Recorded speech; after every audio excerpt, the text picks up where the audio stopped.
તમારી ટેવ છે એવી કે ક્ષણમાં રૂઠી જાઓ તમે, અને મનાવવા બેસું તો વર્ષોના વર્ષ લાગશે.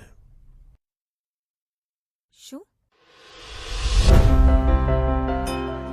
ભાવનાબેન એટલે પેલા જેમના ત્યાંથી પેલો એનઆરઆઈ છોકરો આવવાનો છે મને મળવા?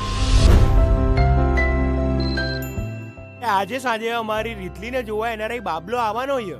યાર આઈ એમ ફીલિંગ નર્વસ. અમદાવાદમાં પગ મૂકતા જ કોઈ છોકરી જોવા જતું હશે. નમસ્તે. આ છે રીતિમા. હેલો.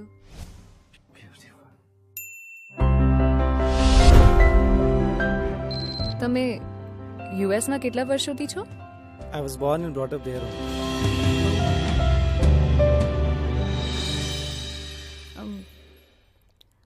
આટલું જ બોલો છો? રિલેશનશિપ માટે સૌથી ઇમ્પોર્ટન્ટ કમ્યુનિકેશન હોય છે. શબ્દો બે લોકોની વચ્ચે બ્રિજનું કામ કરે છે. શબ્દો ના હોય તો વાતચીત બંધ થઈ જાય, અને વાતચીત બંધ થઈ જાય તો એ આખો બ્રિજ તૂટી જાય.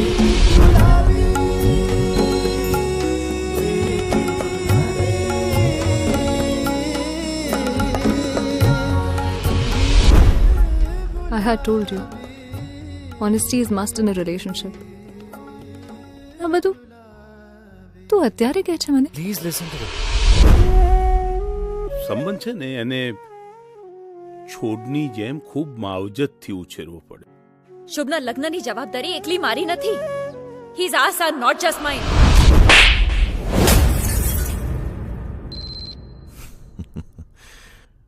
ઉછેરવામાં આખી જિંદગી ખર્ચાઈ ગઈ સુરેશભાઈ.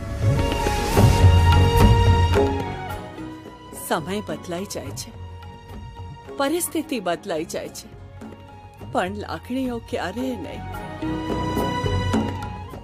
આર્કિટેક્ટ શુભ મહેતા, તમને મકાનો બાંધતા આવડે છે ને? ઘર કેવી રીતે બાંધવું એ મને આવડે છે.